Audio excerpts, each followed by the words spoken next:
folks, so in today's video I'm going to be talking you through the structure of an atom. We probably already know that the atom is made up of three subatomic particles. Those three subatomic particles are called protons, neutrons and electrons.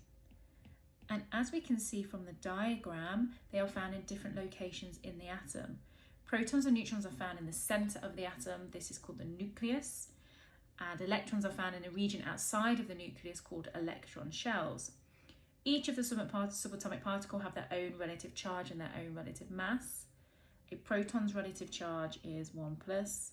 A neutron's relative charge is neutral or 0, has no charge. An electron's negative charge then is 1 minus.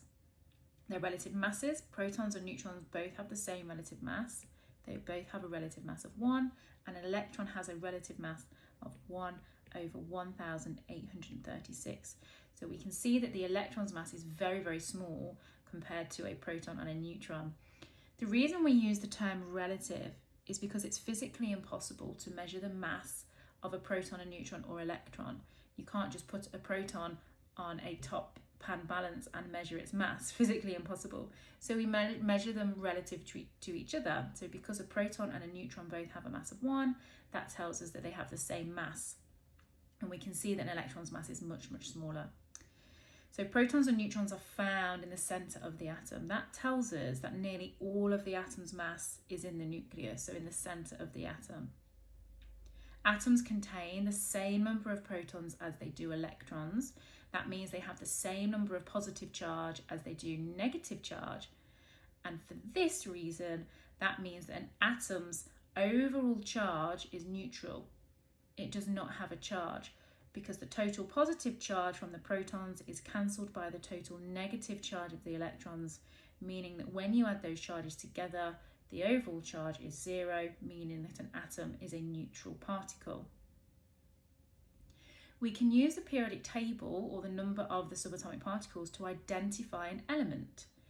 You may already know that atoms of the same element contain the same number of protons. What do I mean by that? Well, if you look in the periodic table, carbon has an atomic number of 6, so all atoms of carbon will have 6 protons. So the proton number in an atom identifies the element. It tells you what that element is.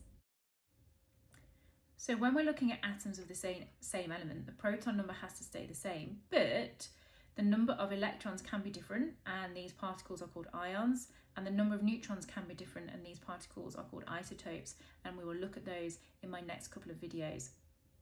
The number of protons in an atom is represented by the atomic number in the periodic table. On your data sheet, you will be given a periodic table, and on the periodic table, it gives you a key, and it tells you that the top number in the box is the atomic number, and remember that the atomic number tells us the number of protons. So hydrogen, or all atoms of hydrogen, have 1 proton in their nucleus.